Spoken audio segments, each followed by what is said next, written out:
Really, it's been the jump over to the Hattori because Spear's been popular, but on the other side, Snowy with a little bit of a surprise pick coming in with the Caspian crossover, that diamond head, gonna have the Katars, which is a little bit uncharacteristic because we're used to seeing Snowy on the Rayman, the gauntlets, and the axe. You know, I was hoping, I know it was in 2v2, so you pick a kind of different character, but I was hoping we'd see Cannon again from him.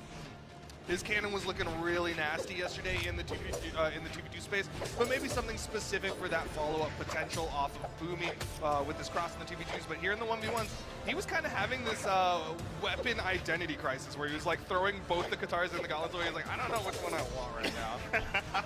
Trying to mix it up on the opponent, switch up weapons as often as you can so they can't get a read on you. But it makes it where you're not going to be able to really learn what you need to do with each weapon specifically. Hopefully he gets something going with these Katars, because right now, slicing and dicing is blue. Yeah, and one thing that's tough with this Caspian pick in the best of 3 space is you're not going to have that time to figure out your opponent. Generally in a best of 5, a lot of adaptation time, which is very important for weapons like Katars and Gauntlets, where you're looking for those dodge reads for the long extended combos. Oh yeah, you ain't lying. You're going to get long extended combos in both weapons, actually, right? The Katars and the Gauntlets will make you pay if you dodge in the wrong spot, and the Gauntlets are the one that's really going to get you up out of there, as the Katars take him out over the top with the downlight into recovery. Really good recognition from Snowy. Saw that the dodge got burned, the air dodge from Blue. And again, the classic Snowy using those weapon tosses to open up his opponents. He has historically had the highest weapon toss counts in his 1v1 matches because he loves using those weapon tosses to open up opponents. I like what he's doing, right? Like, it's another way to control neutral. I used to call it like you're scared to play neutral tactic, right? Like, because if somebody's dominating you in neutral and you start throwing that weapon, it's a kind of a sign that, okay, I can't get close to him and this is the only way I can open him up. But if he's using it as his main tactic, it throws off the opponent. Oh yeah, absolutely. I mean, when you're used to not having an opponent throw weapons at you, like it starts to get in your head. You're like, no, you're opening me up from way further away than I'm expecting given your weapon set. Blue does manage to clean up the stock, but it's been a little bit of a slow journey for him so far. It has, and he had the dominance the whole first stock. He was really in control, and then all of a sudden, Snowy caught about a 10-second groove and ended up closing him out. So let's see if he can build a lead here. He's got the gauntlets. The Katars are really what we're beating on him, and he's going to deal with these gauntlets. He's got the spear, and I think the poker keep-away game is going to serve him right. Now we're starting to see those signatures come out from Snowy. That was one of the big things I was expecting with the swap over the Caspian is, again, those projectiles. Having that extended range, something that is kind of rare, again, for this weapon set of Katars and Gauntlets, which are very close-range weapons. Good dodge in to punish that side sig. Couldn't get I wanted a little bit more off of it, though. I agree. I feel like Blue's getting, like, good touches, but nothing, like, huge. He's not forcing any big situations. A little straightforward with the game plan, right? Like, so that right there, I feel like Snowy could see that coming a mile away. Weapon toss, bonked him on the noggin. It's going to be the stock. Yeah, that was a really weird interaction, Snowy, with the onstage Katar ground pound. Blue just barely missing the punish and ended up leading to him getting punished by that jump side air from Snowy. Snowy now going to try to get that extra credit going into the final stocks here, but Blue denies the weapon pickup. Yeah, he was doing great. He was getting some good damage. If he would have got that weapon, I could have seen Blue turn into orange before he got this stock. It's still possible. Snowy living right now, got the Katars, and he's got Blue dancing around, does not want to engage him right now, wants to find safe hits.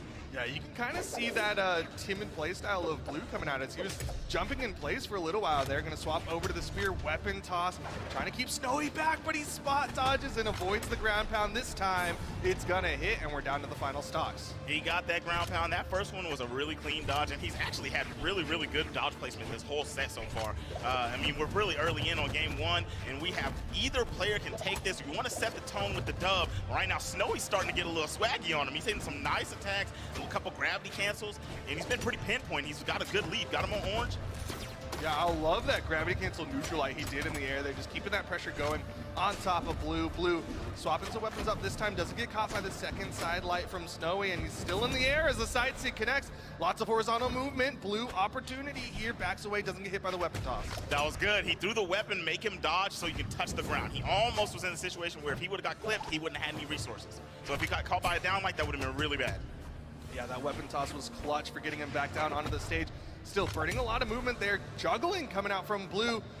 Potential here for Blue to take it, but he goes 2 games. If he loses this one, he wouldn't have got to know if the Ember was the best choice. So switching now is, you know, I say that's best case. Yeah, exactly. That's the big thing is because it's best of 3, he's like, well, I got to make the swap now or else I won't get the opportunity if the Hattori fails. And he's hoping that the extended range of this bow is going to be the thing to work out for him, as so far doing really well as he picks up the N-Sig onto Snowy.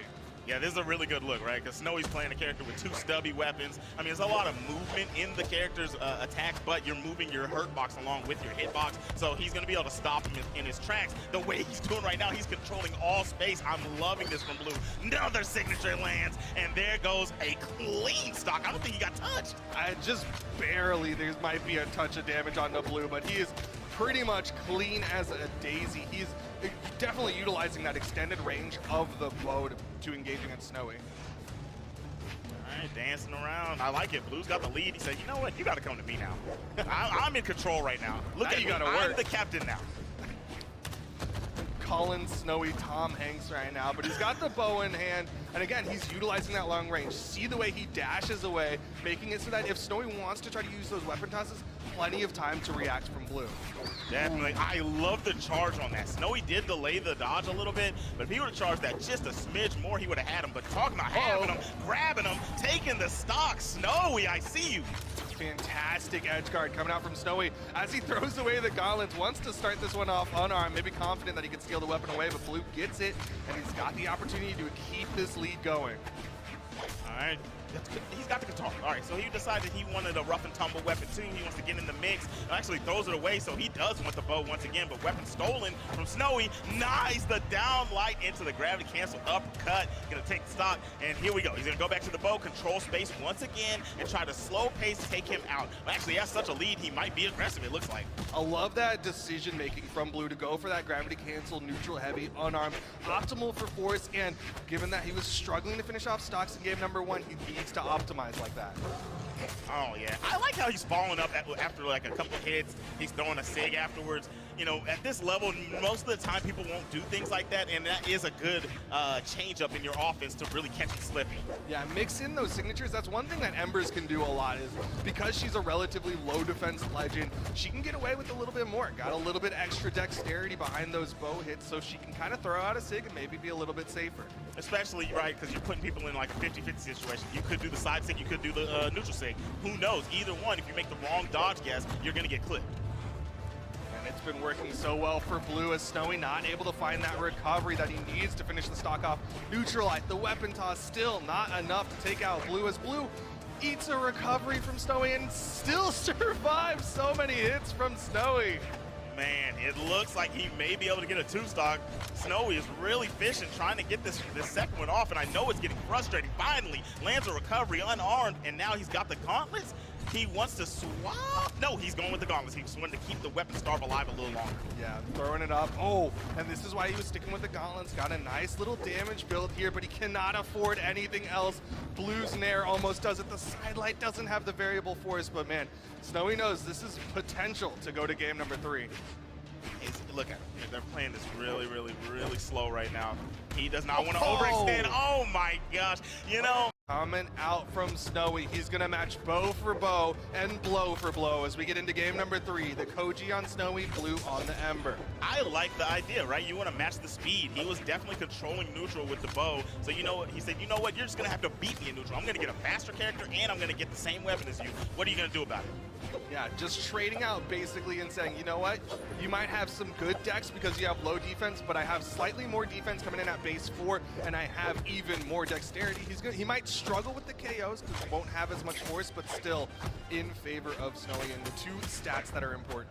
Look, I'm going to tell you like this. This is like my boy TK says. Sometimes those SIGs be slapping a little harder than they're supposed to. You know, it says that Koji has a low attack, right? But when he hits you with those arrow signatures, the side signature and the neutral signature, you go flying way further than you expected. And we talked about the 50-50 that Blue is putting out with the bow, right, going into the side sig, neutral sig. Snowy has the same opportunity. He can go for the side sig for the read or even the tatami mat, that down signature. But right now on the outside, Blue doesn't hit the recovery. Yeah, the tatami mat is definitely a scary one. It kind of eliminates the option to dodge into him. And that gives the bow way more room to work and create those side light, down light combos. Yeah, I mean, that's so valuable because, again, just the ability to approach from so far with that bow downlight, and then now you're forcing them to not stay on top of you because of the threat of the tatami mat, but you're seeing them go for these weapon tosses. They know how important this first stock is in game number 3 because you only have 3 stocks left to stay in the top side of the bracket. Exactly. This is high pressure. Neither one of them wants to go. Blue wants to upset. Snowy wants to remain dominant as a top player, and they are trying to see if they can get up there in the Snowy, where you going? Gosh, Snowy, you scared me. But either way it goes, the recovery was so damaged, he's going to fly over the top up into the heavens and lose that first stock. And the tone is set by Blue. What is Snowy going to do about it before this extra credit gets put on? Yeah, Blue has that initial stock. He has the opener, but Snowy evens it up immediately. Looks like this one is going to go the distance given the trading so far. Yes, sir. Yes, sir. All right. Weapon Starve is alive. He's going to prime it to where his next weapon will be a bow. Snowy's got the sword. He's not really getting anything. He's just trying to control where Blue goes. Blue goes over against the Katars, and here we go. I think the Katars is going to be good going into the sword as long as he can establish himself on the stage, but Snowy's controlling that bottom flat. Yeah, I mean, the interesting thing here for Blue is we have not really seen his guitars. The last game was pretty much all about the bow, and it's still going to be all about the bow as he finally finds the opportunity to make the swap over to it. Yeah, he doesn't even want to try the guitars. He said, I know what's been working. I definitely just got a game off this bow. Let me stick to what's been going right. Oh my goodness. The way that Snowy's playing, he's like, I know the pressure that we're both in. I know how much time is left on the clock. 5 minutes left, and he's going to utilize all of it. He's utilizing those soft platforms and making sure that he's engaging as safely as possible. Blue has to do these jump recoveries, these jump nairs, trying to catch him, but he does with the side sig, and Blue is 1 stock away from upsetting 90% of the community. That was 1,000% what I was saying earlier. The 50-50. He dodged away. What's up? I'm coming over there with the dog, the homie, and we're going to catch you. Yo, he got the dog in him, and he got the dogs with him. And Blue is starting to pop off. 13% of people feeling good right now. 13% feeling good, and I'm one of them. Add him to 14%. I'm going for the underdog. The underdog is doing his thing. Nice. Lands the recovery after dancing out in space with them. Trying to find the last hit, and I'll tell you one thing, Blue is doing something great on one of my favorite stats in this game, accuracy. He's landing hits when he throws them. Yeah, he is not throwing out any frivolous attacks. Ooh, that side air from Snowy, and he hits the ground pound. He's going to need to play a perfect stock if he wants to continue on in the top side of the bracket, denies the weapons, has the sword in hand. I wasn't expecting that. He's not in KO territory from just one single hit, especially because Ember's not going to be slapping that tough. You know, actually, I think maybe a side signature could get him if it's in the right positioning, but Snowy still has a chance here. He gave himself an opportunity by landing that ground pound early.